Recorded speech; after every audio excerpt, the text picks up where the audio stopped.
கோவை பெரியநாயக்கன் பாளையத்தைச் சேர்ந்த ரத்தனம் விமலா தம்பதி தங்களது 6 வயது மகளுக்காக ஜொமேட்டோ செயலி மூலம் ஷெரீப் பாய் பிரியாணி கடையில் மட்டன் பிரியாணி ஆர்டர் செய்தபோது மட்டன் பிரியாணிக்கு பதிலாக சிக்கன் பிரியாணி வந்ததாகவும் அது கெட்டுப்போய் புழுக்கள் நெளிந்ததாகவும் கூறப்படுகிறது. இதனை அடுத்து தம்பதி நேராக கடையின் சமையலறைக்கு சென்று பார்த்தபோது அங்கு ஃப்ரீசர்களில் புழுக்களுடன் கூடிய மட்டன், சிக்கன் உள்ளிட்டவை இருந்ததாக சொல்லப்படுகிறது. கடைக்காரர்கள் கடையை மூடிவிட்டு சென்றுவிட்ட நிலையில் உணவு பாதுகாப்புத்துறைக்கு புகார் அளித்தும் இதுவரை நடவடிக்கை எடுக்கவில்லை என தம்பதி தெரிவித்துள்ளனர். இங்க இருக்கு பாருங்க மட்டன் பீஸ். அண்ணா இங்க வாங்க. இத போட்டு கொடுத்துறே ஏமா. இங்க வாங்க. இது மட்டன் இது பாருங்க, சிக்கன் பாருங்க. எல்லாம் ஒட்டுக்கா வச்சிருக்காங்க. ஃப்ரிட்ஜ் ஐட்டம் தான் எதுவுமே இது கிடையாது. பாருங்க. அதுதான். புழு பாருங்க. நல்ல புழு. நேற்று கொஞ்சம் வெளியில் போயிட்டு வர கோயில் ஃபங்க்ஷன்லாம் முடிச்சுட்டு வர டைம் ஆயிடுச்சுங்கிறதுனால குழந்தைங்களுக்கு பசிக்குதுன்னு சொல்லிட்டு சாப்பாடு வெளியில் ஆன்லைனில் ஆர்டர் போட்டிருக்கோம் ஜொமேட்டோவில். அங்கே வந்து அத்திப்பாளையம் ரோட்டில் சரவணம்பட்டியில் அத்திப்பாளையம் ரோட்டில் ஷெரீப் பாய் பிரியாணி சொல்லிட்டு ஆர்டர் போட்டிருந்தாங்க. 3 மட்டன் பிரியாணி சொல்லிட்டு ஆர்டர் போட்டிருந்தாங்க. ஒரு ஆர்டர் போடையில் எப்படி ஒரு 10:30 மணி இருக்கும், 10:45 மணி இருக்கும் நைட்டு. பிரியாணி கொண்டு வந்துட்டாங்க. கொண்டு வந்துட்டு நான் 1585 ரூபான்னாங்க. நான் 1600 கொடுத்து பார்சல் வாங்கிட்டேன். வாங்கி ஃபஸ்ட்டு குழந்தைக்கு போட்டு கொடுத்துட்டு நான் கிச்சனுக்கு போயிட்டேன். குழந்தை சாப்பிட்டுட்டு எம்மா எனக்கு சிக்கனில் புழு இருக்குமா அப்படின்னா என்னதுன்னு. அதுக்கப்புறம் அவங்க அப்பா பெட்ரூம்லேருந்து வந்தாங்க. நானும் வந்து பார்க்கையில் சிக்கன் ஃபுல்லாக கெட்டுப்போன சிக்கன் ஃபுல்லாகவே.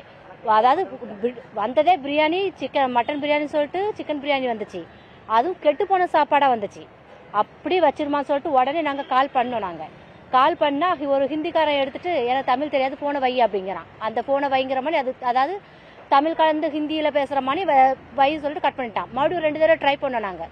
மறுபடியும் அப்படியே கட் பண்ணிட்டு வச்சுட்டான். இவன் என்ன இப்போ நம்ம சாப்பாடு என்ன சும்மாவா வாங்குறோம், இதை குழந்தை சாப்பிட்டு இடத்துக்கு ஆகும் அப்படின்னு சொல்லிட்டு வா நேரில் போக சொல்லிட்டு நாங்கள் நேரில் வந்துட்டோம். வர்றதும் எங்களுக்கு இந்த ஒரு லொக்கேஷன் வந்து இது ஒன்று மட்டுமே காமிக்க, கோயம்புத்தூரில் ஆர்எஸ் புரம் காமிக்குது, இல்லைன்னா இது காமிக்கும், மாற்றி எங்களுக்கு லொக்கேஷன் காமிச்சிட்டே இருந்தது. எப்படி நாங்கள் ஒரு வழியாக வந்துட்டோம். நாங்கள் எங்கள்கிட்ட லாஸ்ட் பிரியாணியாக கொடுத்துட்ருப்போம் நினைக்கிறேன். நான் வந்து பார்த்தேன்னா இங்கே 3 பேர் இருக்காங்க ஷெரீப் பாய் பிரியாணி சொல்லிட்டு. ஆனால் படத்தில் போட்டிருக்குது, ஆன்லைனில் அந்த படத்தில் போட்டோன்னா பெரிய ராயலாக போட்டிருக்காங்க படம்லாம். இங்கே வந்து பார்த்தோன்னா இங்கே இருக்கிறவங்களுக்கே இது பிரியாணி கடையா எங்களுக்கே இப்போ தான் தெரியுது அப்படிங்கிற மாதிரி சொல்கிறாங்க இங்கே உள்ளவங்களே. சரி மேலே போய் என்னடா ஃபோன் பண்ணால் பதில் சொல்ல மாட்டியா, ரெஸ்பான்ஸ் பண்ண மாட்டியா அப்படின்னு கேட்டதுக்கு 2 பேர் ஹிந்திக்காரங்க இருக்காங்க, ஒருத்தர் வந்து தமிழ்காரு. அவங்க அந்த 2 பேரும் எனக்கு தெரியாது உனக்கு தெரியாதுங்கிறாங்க. அந்த தமிழ் தெரிஞ்சவங்க நான் தான் மிஸ்டேக்காக பண்ணிட்டேன் அப்படிங்கிறாங்க. மிஸ்டேக்காக பண்ணாலும் ஃபோன் பண்ணால் ரெஸ்பான்ஸ் பண்ண மாட்டேன், என்ன பிரியாணி கொடுத்துட்ருக்க, கெட்டு பண்ண பிரியாணி கொடுத்துருக்க, இது குழந்தைங்க சாப்பிட்டு என்ன ஆகுறது அப்படி சொல்லிட்டு இவங்க சத்தம் போட்டாங்க. இல்லை இந்த ஒரு தடவை மன்னிச்சிருங்க அப்படின்ட்டு இவங்க அப்படியுமே ஃபஸ்ட்டு எங்களுக்கு, அதாவது அவன் ஃபுல்லாகவே அப்படி உள்ள கெட்டு போனதை வச்சுருப்பான்னு தெரியாமல் எனக்கு என் பணத்தை திருப்பி கொடு, ரீஃபண்டு கொடு, நான் உன்ட்ட பிரியாணி சாப்பிட்றதா இல்லை, உன் பிரியாணி நீயே வச்சுக்கோ சொல்லிட்டு நாங்கள் பிரியாணி கவரோட அப்படி பிளேட்டில் நாங்கள் தட்டினதோட பிளேட்டோட எடுத்துகிட்டு வந்துட்டோம். எல்லாமே அவன் பில்லோட சேர்த்து எடுத்துகிட்டு வந்து இந்தா நீ எல்லாமே நீயே வச்சுக்க, என் பைசா கொடுத்துரு அப்படின்னும்.